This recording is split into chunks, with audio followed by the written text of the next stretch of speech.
you guys should wrestle. Who's stronger? But he smashed my head on the floor and it split open. I like blood was like gushing out. It was crazy. Older people were saying, "Oh, you're preparing to get married. You're gonna fight a lot." And I had kids, and they spoke Korean and I didn't. How would that? How would I deal with that? And the whole YouTube thing for me was discovering kind of who I was, what my next chapter was. I haven't known him as long as I've known you guys, definitely. So for me, my first memory of Guillaume was a night that, well, we got very drunk. Andreas was there as well. I do not Remember? remember. That's the point. I do not comment. What happened was Guillaume, he instigated a wrestle between me and Andreas. Oh, At somebody's house, and we had drank a lot of wine, and Guillaume was like, "You guys should wrestle.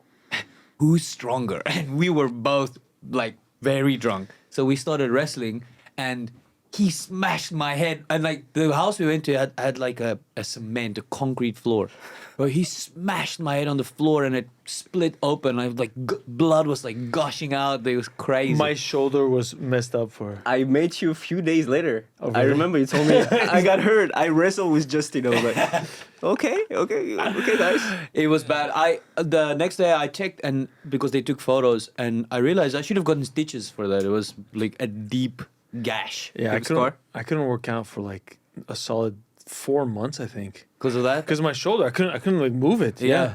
After one thing like that. And you know what? I don't remember what Guillaume said to me or to us to instigate the fight, but it wasn't a fight. I wrestled, but I just remember in my mind I have this image of going, yes, do it, wrestle like a little devil. I think that was like 7 years ago, and at that time Guillaume was like, he was still playing a lot of poker, and he was definitely boozing because he would be like, right now I have a bet with a friend. Every time I drink, I have to pay him like $1 million or something. Yeah, I think- remember. You that remember time. those days? Yes. Yeah. And now where are we? Life changes, man. It changes so Life fast. change. Yeah. He's how old is little Léa now? Leia's gonna be 3 in June. 3 already? 3 already, man. Damn. Yeah, now she's speaking. She can walk around, run around, but her speaking is improved drastically. Problem though, because she only speaks Korean. Yeah. And I mean, Yeah, I saw it was one of his like worry, like how to get her to speak more English and a little bit of French. right. I think that's every one of us who's gonna have this problem Yeah. soon. I guess. People Big time. they keep saying like, oh, my main concern is to have them speak English. Who else said that? I had someone else on here that said the exact same thing. They're like, oh, I just want to make sure that my kids. Oh, Amoti, he was on here, and he's Korean, right? And he said, I don't really care if they work out or whatever, but what I do care about is they need to speak English. So Because at that age, the baby can identify thousands of different sounds. But when you start becoming 4, 5, 6, and at 6 years old, it's kind of a cutoff mark. And that's where you've kind of solidified your mother tongue. You can still learn. Your muscles are not fixed. But at the age of 14, your throat muscles become pliable. So any language you learn after that, you're going to have an accent. Yeah.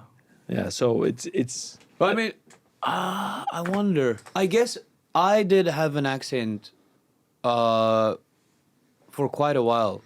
Because in South Africa, we'll have, if you're Afrikaans, and you speak Afrikaans, you have an Afrikaans accent when you speak English. And even if you're English, it's a very strong Afrikaans accent. But now, if I speak to someone from South Africa in English, they wouldn't know that I was raised Afrikaans because I've changed the accent. But it takes so much time. well, I don't know, man. Your English is pretty shit. Jeez. Well, bro, it's better than yours. This is saying how bad yours is because you're from America. who Please actually don't has- speak about English accents in general. Okay? You know what? You don't. Do you turn down your French accent? I'm doing my best right now. Usually, I'm sweating right now. Usually, you sound like Pepe Le Pew. In the spring, a young man's love lightly turns. Oh, you like this cigarette? I wish I Come could. here, baby. I wish I hate could you hear guys. your accent when you just arrived to Korea. But actually, my accent was better, I think, because Your French accent? Yeah, my French accent, because I used to live just a little bit. I did an internship in England, and at that time I was really like speaking a lot of English, but it was like British English. All right. But when Gross. Let's hear. I cannot do it anymore. No. Imagine. Okay, listen. I'll set the scene. You just arrived to Heathrow. You take a red bus straight to the Big Ben. You're standing underneath the Big Ben. You've just The had Big Ben. You've just had a pie, and you want to ask a waiter how to get to Buckingham Palace. Oh my God. How do you say that? Directions to Buckingham Palace in a British accent. Direction to Buckingham Palace. Oh, Robin. That was Please, bro. please say Okay. it was good. But I almost did a French one. Hello, sir. Can I get directions to Buckingham Palace, please? Okay, a little bit of say them in it. Oi! Oi! Hit me up with that direction to Buckingham Palace, man. Is this Ali G? No, this is that Ali? Jamaican, like the Jamaican part of London. Okay. I thought you were doing Ali G because Ali G. Booyakasha. Booyaka. Ali G. You know, I used to love Ali G, and I had no Same. idea he was British. Based yeah. on, I thought he was like mimicking some Jamaican vibes, but he was doing is it Staines? Where is it from? Staines. Like, is it Essex? His accent.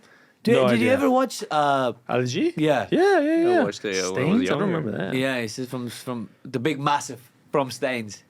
Bro, I my first exposure to Ali G was when I watched his interview with Posh and Bex. Did you ever watch that? I didn't watch it. Jamie, pull it up. Pull up Posh and Bex. What's up, Joe? He says oh fuck. He says, what's your they said they're having a kid. They said, oh, what are you gonna call him? And he said, Brooklyn. I said, why? I said, that's where he was conceived. That's the joke. I thought it was funny. We need Jamie to pull it Can we up. put a laughing track? Yeah, track behind but that? I do the editing, so don't worry. You Hey, do the by the only way, editing by yourself. what this? Yeah. Yeah, my editing skills are now improved, But the subtitles, you do it by yourself? bro. So the subtitles, it's much easier if the guests are Korean. Just want to say quick thanks to the sponsors, because without them, I won't be able to do this podcast. 저희 팟캐스트 메인 스폰서 프리덤의 감사를 인사드립니다. 프리덤 없이 저희 이런 팟캐스트 진행하지 못했을 겁니다. 프리덤 지원하려고 하면 제 디스크립션 모든 링크 확인해 주시고, 그리고 온라인 스토어도 이런 멋있는 옷 구매할 수 있습니다. 아니면은 오프라인 스토어 압구정에서 방문하러 가도 됩니다. 프리덤 많이 응원해 주세요. Freedom, thanks for the support, because the Korean I can just put into Gemini and translate to English, and I can actually monitor. But from English to Korean, I do the same, but monitoring the Korean is way more difficult. Because it does some jumps, right? Like the person might say a sentence now, but then the Korean might be correct, but it's giving too much information in the beginning, and it doesn't cut it in the right way. No, the problem is just it's not my native tongue, so it's so much more difficult to See if know, it's right? to know if it's right or Yeah. not. Because it can say something, I'll be like, oh, that looks right, but fuck me, I don't know if it's right or not. Also, sometimes it'll start with like just very high honorifics, like yo or imnida, and then sometimes it'll just go to like yeah, yeah, and I'm Really? like, Gemini, why are you hallucinating?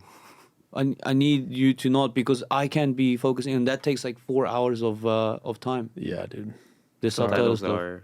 Yeah, bro, you started your YouTube recently. Yeah, it was my wife, yeah. The Robubu. The Robubu. What is that? That's my wife idea. Do you guys have a restaurant now?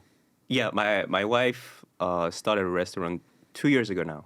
She started like in March. It's gonna be 2 years. Yeah? And at first I was just like going there just a little bit, just to help a little bit. And I don't know if you have ever worked in a restaurant. There I in have. Korea, like the alba. Oh, I not in did. Korea, no. Bro, no. I It's worked hard. I to- worked in a chicken jeep. Oh, okay, yeah. like as a waiter. What? How's Yeah. it hard? It's like it's hard to get a schedule, like to get people to show each time, like the ways they agreed to, like Catch table. yeah. No, No, I wait. mean like the workers? alba, the 직원, the actual people workers. working. Yeah, They're not reliable. yeah. Like a lot of them, there are people reliable, of course, but sometimes they will say like, oh, I don't know, my cat got into an accident or something My like grandma this. died. Yeah. You're like, you have really? 3 grandmas that died already. Like, how can they keep dying? It's crazy. I heard the albas, they're so So unreal. it's so hard to get people to show, and they will show maybe for 1 week, and because I think it's not that important to just do it before, like especially now, it's from January to March is the off season, is the holiday season. So Yeah. you will have people like just say like, or not even like come or coming late, like or those type of stuff. So I say, okay, I will go help you. So now I go 4 days, she go 4 days too, and the other people are family, so they are reliable. So we know they're gonna show up, and we have only one other. Man, 직원. that's hard. So how many jigwons do you have? All together, I think we have 5. Yeah, 5. So besides you and your wife? So my father-in-law, Yeah. her uncle, Yeah. my wife, me, and one alba. Oh, so it's like complete family business, Yeah, yeah. and except for the alba, Except for the other guy. So unless you adopt him. no way. So yeah, so it's like so stressful. Like every day, like there is something popping. You know, like, I don't Isn't know. it like hard to run? Because in Korea, as far as I know, the likelihood of restaurants succeeding is like 10%. Yeah, this. I feel like that's high. I Yeah, feel it's, like- I mean, it's have you- very low. Think about a restaurant that you've gone to, and then like I've gone to again, maybe 5-6 years later. McDonald's Mm. in Gangnam right? never lets me down. Unless it's those chains, you know, those restaurants have such a short lifespan. Yeah. So we are a chain, we are a franchise too. But I guess we're pretty lucky because like all the restaurants, like you say, around us, they all like kind of like do few months, few years, and then finish. But we kind of staying, even though the economics are not that good, we're kind of staying all pretty much the same. What is your main responsibility? Thank you for watching so far. This episode takes about 30 hours of editing and research. The only payment I ask from you is a like and a subscribe. It'll go a long way to help me invite bigger and better guests and also to continue to grow the podcast. Thank you. I do everything. I do. Do you cook? It's more like chori. It's more like follow the recipes. Not You really don't add like cooking, right? some snails in there or something? I A want French to. touch? I want to do The Salt Bay? Yeah. What do you make at the... It's a Japanese style. So it's a donkatsu. We have udon. We have like sakedon, which is a yonotoppap, like salmon. Salmon rice? Yeah. Yeah. So it's pretty Bro, good. Actually, it's good. Is it in Incheon?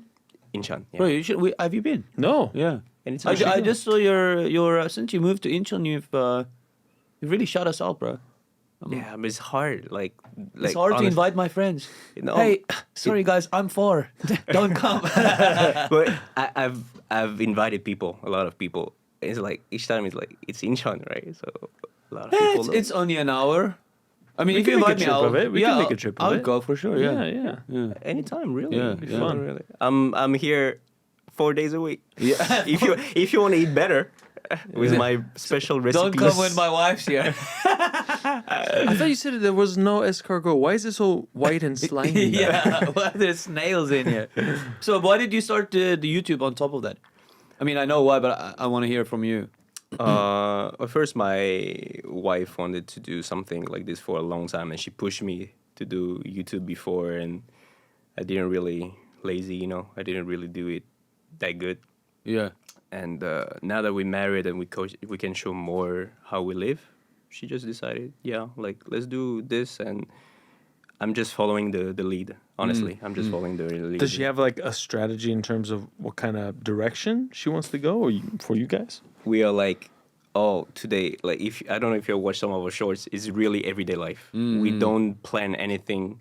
It's just really authentic. We at first we try like we sit down and say, okay, what are we gonna do? Like let's brainstorm, and Yeah. and it's just like it's not us. Like I cannot see myself do a skit or like okay, now we're gonna pretend we are fighting. and we're gonna do that fighting scene, and I cannot do it. It's too 오글거려. It's 너무 too, 오글거려. It's too cringy. Cringy. Yeah. I cannot force myself to do Not it. for the gram, I can't. No, especially if it's not just you. If with someone, it's hard. It's Yeah, hard. so- No, and I believe in this day and age, authenticity is just so much more valuable. I think we have enough cringe and slop and whatever. People want to see things that are just like, bang, just filmed right away, or without any planning. And maybe if it's not the most valuable, at least it's the most sustainable because at the end of the day, this is a long-term game, right? And if you're doing something that you already from the onset you don't look forward to doing, then that's gonna, I don't know. I ran into that problem when I was doing YouTube. It was just I like, remember that. Yeah. I was enjoying it. I was doing it, but it's like, is this sustainable? I think I did it basically more or less like 85% of the time I did what I wanted to do, which is probably why I wasn't so successful. And of course, the fact that I didn't stick to it longer than I needed to.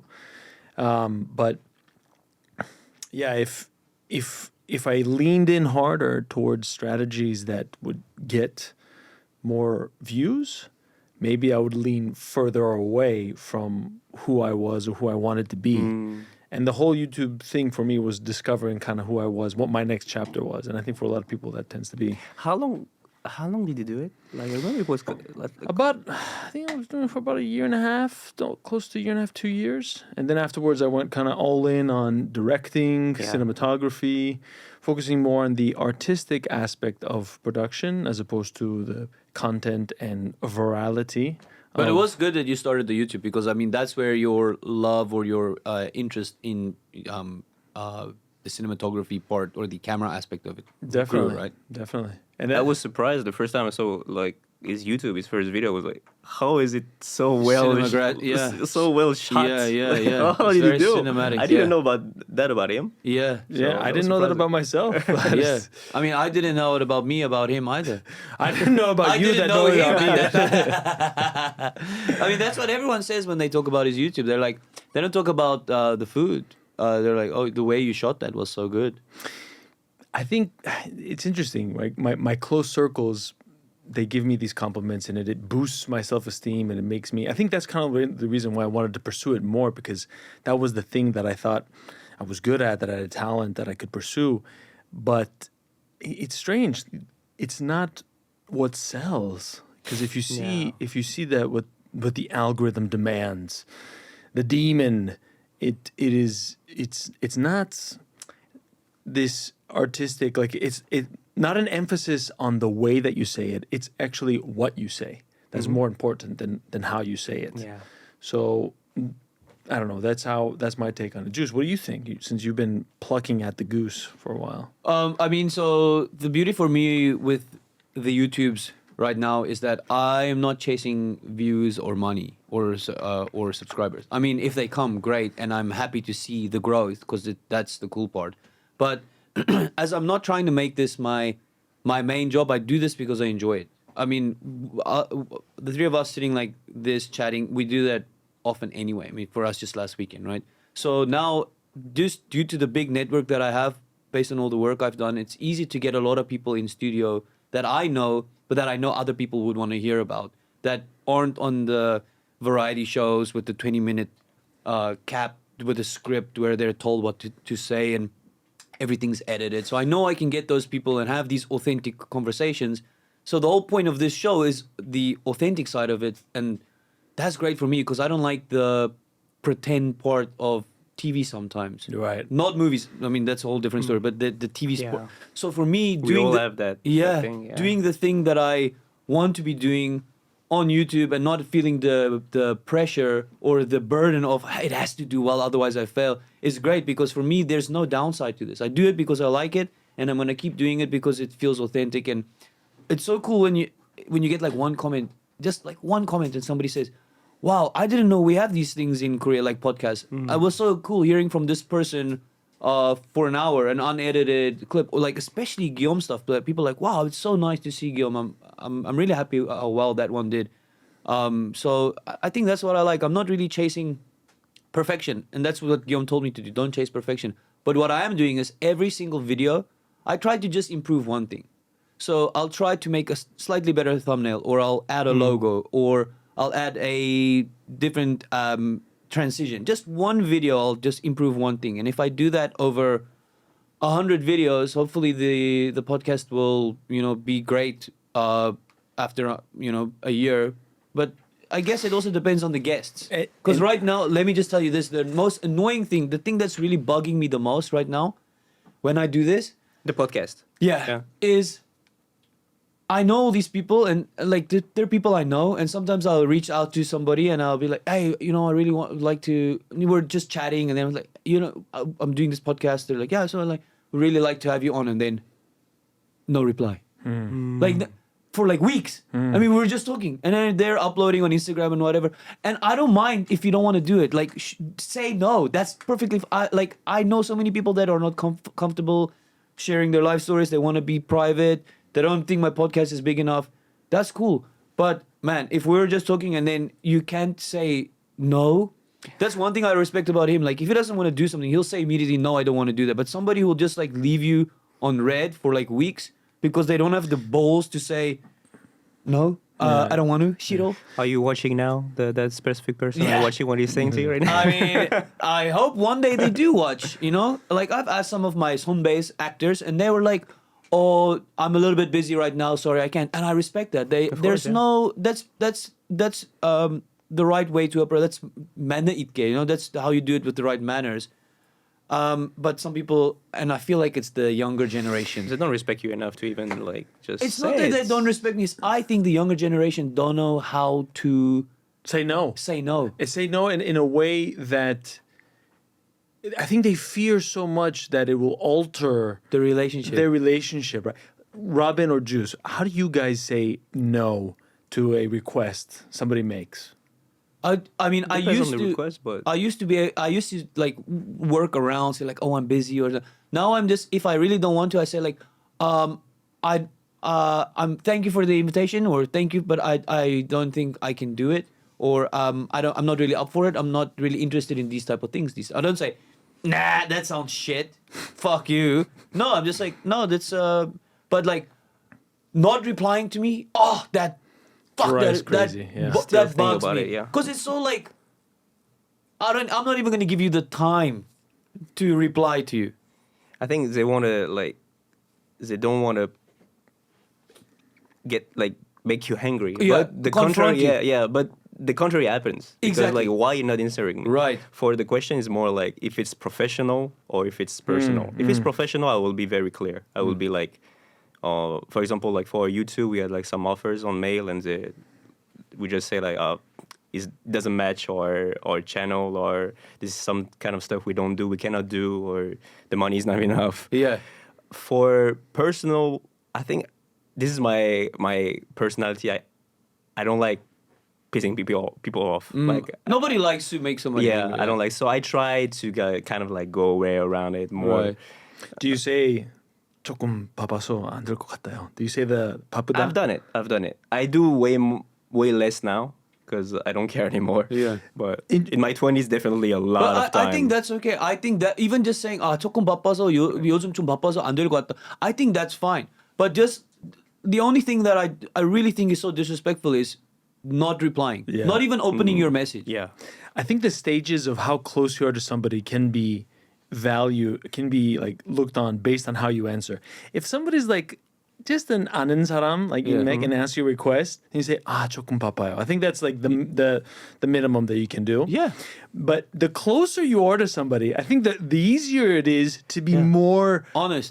and genuine, and it comes out smoother, right? Yeah. Like that's why I like hanging out with Juice or talking to Juice, because oftentimes I'll just say I'll ask him something, hey guys, or we're in a group chat, guys, how about we do like a burger night at my house, and then just be like, not this weekend, man. I've been running, and I want to take a little break. I want to eat healthy. That's a valid reason. Yeah. That's the thing. I think a lot of the times they don't share their reasons in fear that they will be perceived as either petty or like too sensitive. But if you kind of explain yourself honestly, it comes across in a genuine manner, and then that's when real communication happens, and the guy says, yeah, okay, I got it. I think also because we live in Korea, a lot of Korean people, they cannot say they don't do nothing. As they don't want to come. They always say, I'm papa, I'm busy. But you know what? Because it shows that they are not hardworking. Right. But it's okay to like, you know, But you know, just it's been not want to come. a lot of foreigners actually that have just like Not answered you. yeah, not a lot, but yeah, some. In French, is there a word in Greek? There's an expression, man, that's so beautiful. Like if you make a request to somebody, hey, man, you want to go check out this show this weekend, and you can answer like this: Baosh varieme, varieme. Varieme literally translates to "I'm bored," but in English, if you say "I'm bored," then you should go out, right?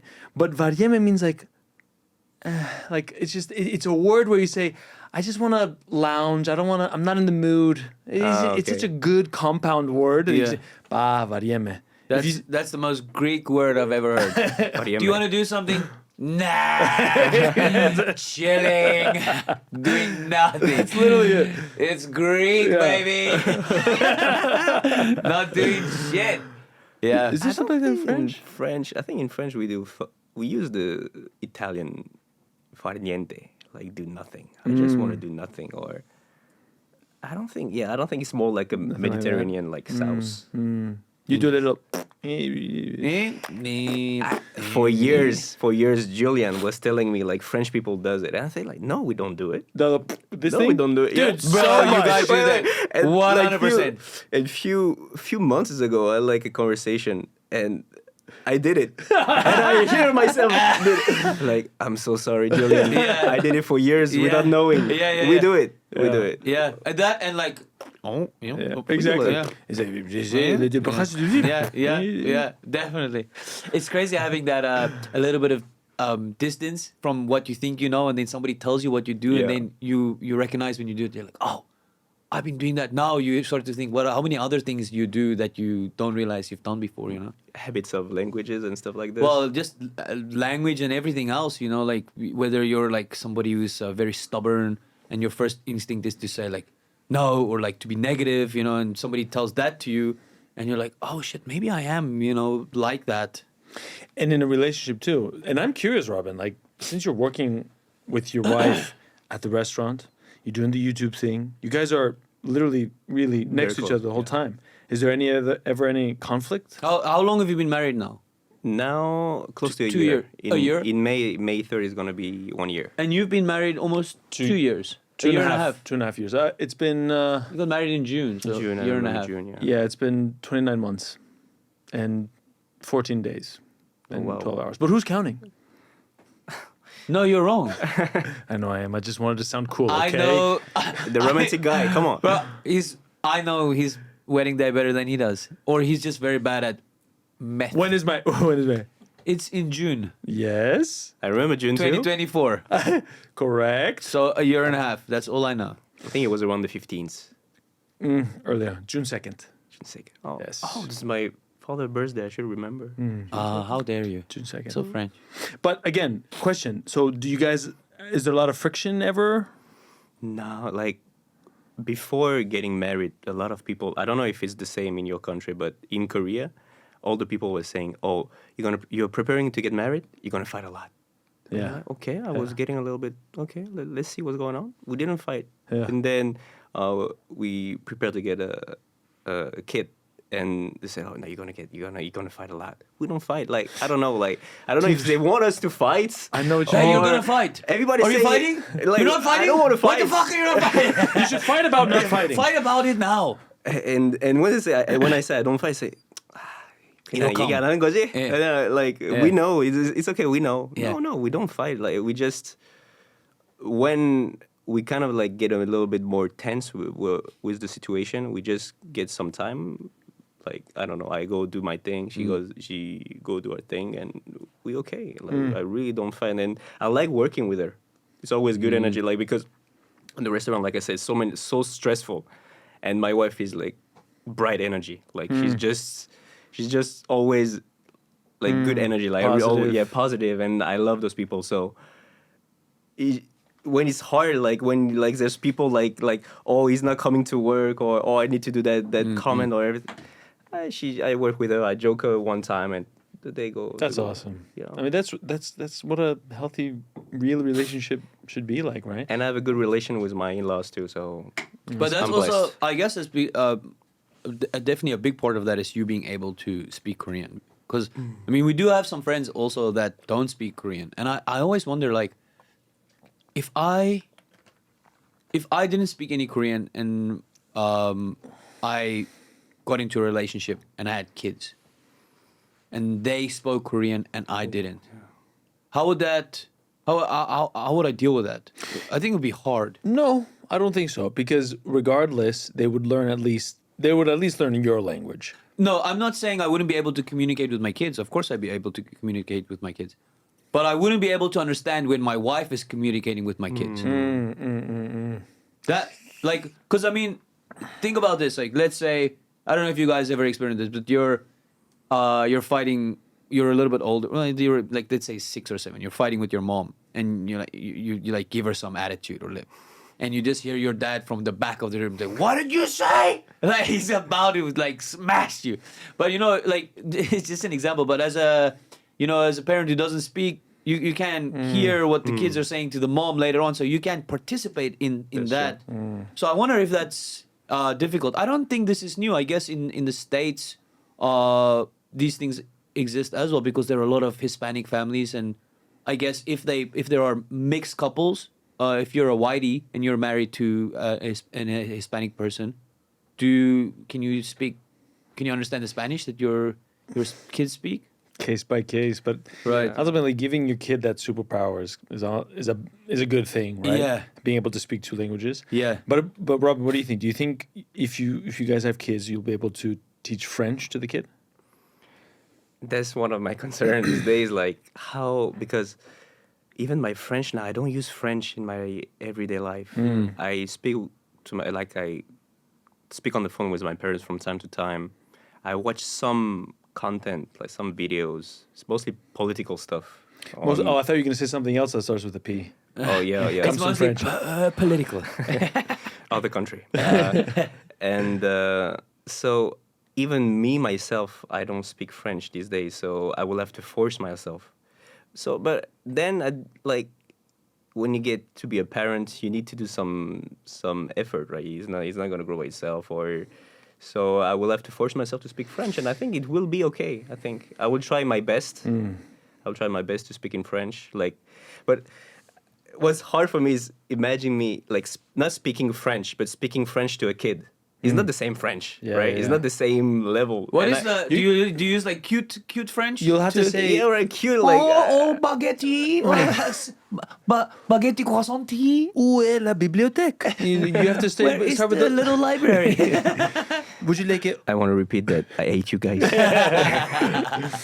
But here's what's interesting. Let me ask you a question. If a person from Belgium who speaks French meets a person from Germany. Persian? Are we meeting So we go Persian? to Iran? Persian? Meets a Persian from Iran, okay? Meets a German person, right? And they get married. What statistically is most likely the language that they're going to communicate with each other?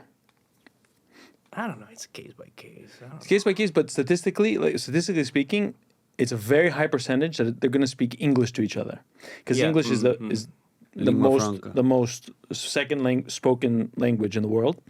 But what is the chance of their kids? What language do you think their kids are going to speak fluently? Back to French or back to German? Yes, I mean what depends is where they live. So if they live in Belgium, they're going to speak French and English. That's going to be the 2 native tongues, and German is going to be in the back burner, because in linguistics they found that little young kids, when they're growing up, the language spoken between their parents is what will affect their language development the most. And then afterwards, it's immediately outside the home what language they speak. So outside the house, if it's Korean, if it's Greek, if it's French, they're going to absorb it regardless. But inside the home, it needs to be a different language. Now, what they found too was it doesn't matter what input they get. So if you just speak to the kid in your language, That doesn't matter because when you interact with the language with your wife or their partner, whoever it is, that's the language that they're going to learn because they're going to see the cues, what's happening. But when you just speak to them, the baby, There's no reaction. there's no reaction. There's no that tiki taka. That's what language is. It's communication between two people, and the baby will see that. So, unfortunately, like for me, I've kind of given up on the concept that my baby will learn Greek because I do not speak Greek to Didi. I speak only Greek to my dad and brother, not to my mom. My mom's American, by the way. So, for me, it's and at home we've kind of Didi and I we've really made a plan when the baby comes, we're going to speak only English to each other. As hard as it may be for Didi, as hard as it may be for me too, because it requires patience from me and time. I have to wait to hear her and explain and be patient with her. And it needs effort from her because she needs to not switch to Korean because Korean is easiest for both of us at this point in our relationship. But we're doing it so that we can kind of maximize the potential for the kid. I mean, the other languages like French and Greek, or for me, Afrikaans, like they're there, but they're really not that important. The one that's super important is the language of the country that they're living in, and English essentially. Because just think about how easy our life is when we travel. You both have traveled with your wives, who have. I don't know. Your wife speaks very little English. Very little. Yeah. Didi, when we met her, she used to speak very little. Traveling is difficult if you don't speak English, and I mean there are many other things that are also difficult. So just being able to speak English, having that bilingual ability is already. It's a passport. Yeah, it's just a passport. It's so easy to take it for granted, but then you travel and you're like, geez, I can just talk to anyone. This is so easy. Because I went to Vietnam recently for a drama and. I saw on set the Korean staff communicating with the Vietnamese staff in English. And both sides didn't have good English. Oh boy. So I was observing on the side how the miscommunications were. Watching like, ooh, Yeah, I was like, that's not what he meant, because I can see the Korean and what they mean, and then you see how the Vietnamese takes it. And I'm like, oh, the miscommunications here are massive, and that caused a lot of delays for the production, right? And you're like, oh, now I can see the real world effect of not, being an English speaker. And he's speaking Romanian. And I'm speaking Romanian. and I can see the real world effect of people not knowing what I'm saying. What is it? I can't say my line, but yeah. I wanted to ask, when Guillaume was here, I asked him, like, who's on the show, who's Korean from the original 12 on Bijong Sampo? Whose Korean was the worst? And he said, well done, you've made it to the end of another lovely clip. If you wish to see the full podcast, which I hope you will, because believe me, it's definitely worth watching, click right over here. Go ahead. I'm not going anywhere.